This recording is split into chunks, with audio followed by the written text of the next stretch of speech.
Thank you, Presiding Officer. There's been a lot said about immigration in recent days, particularly from places like podiums in Downing Street, but very little has been said from the places where these decisions land the hardest, places like in my constituency of Banffshire and Bucking Coast. There, immigration isn't just an abstract debate, it's a practical necessity. It's about having enough workers to staff our care homes, to keep seafood processing lines running and to support our public services and local economy. These are real jobs, real communities, real people. And what the UK Government is proposing will make their lives and livelihoods much, much harder. The White Paper isn't about supporting growth or meeting need, and it's certainly not about fairness. It's a political manoeuvre dressed up as policy, which is aimed at placating Reform UK, not about helping Scotland, and not certainly rural Scotland. We're seeing visa thresholds raised to degree level, English language requirements extended to dependents, settlement delayed from 5 years to 10, and crucially for us, the closure of the overseas care worker route. In areas like mine, that single change alone could devastate care provision. Services are already stretched, vacancy rates in social care are at their highest, and now a key recruitment route is being cut off with no plan to replace it, just vague promises of training and homegrown staff. But we've heard it before. And it's not just care.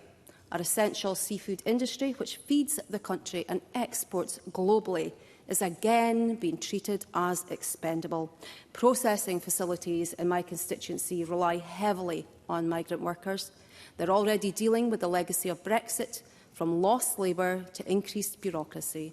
And now we're being told the very workforce that has kept them going is no longer welcome. These aren't hypotheticals. They're conversations that I've had directly with employers who have genuine concerns. We're constantly told that migration should be controlled, but what's being proposed isn't controlled. It's restriction for the sake of restriction. It ignores Scotland's demographic reality. Our working-age population is shrinking. Our birth rate is falling and our population is ageing. The National Records of Scotland and Fraser of Allender Institute have both been crystal clear. Inward migration is essential if we're to sustain our economy and our public services. The argument that we need to motivate more people into work falls flat when evidence shows, especially in my constituency, that the working-age population numbers are simply just not all there. What we need is a migration system that reflects Scotland's needs, not Westminster's polling priorities and their culture war which sows division. We must reject hateful messaging and work together to ensure peace in our communities.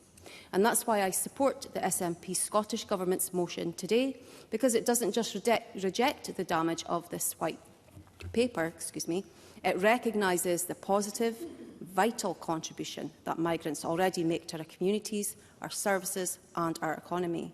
The contribution deserves recognising, not scapegoating. And I want to underline the need for urgent and meaningful engagement between the UK and Scottish governments. We cannot afford to be sidelined. If these rules go ahead without adaptation, it will be Scotland's businesses, care providers and families who pay the price. In closing, Presiding Officer, I plead that we must look to the future, and that includes our young people, many of whom want the freedom to work, study and travel across Europe. A new youth mobility scheme must be broad, inclusive and actually shaped by the young people themselves. They have lost so much to Brexit, and it's time to give them something back. Presiding Officer, Scotland's needs are distinct and our values are even clearer. And our voice in this debate does not lie down to UK populism, but it stands up for Scotland. Thank you.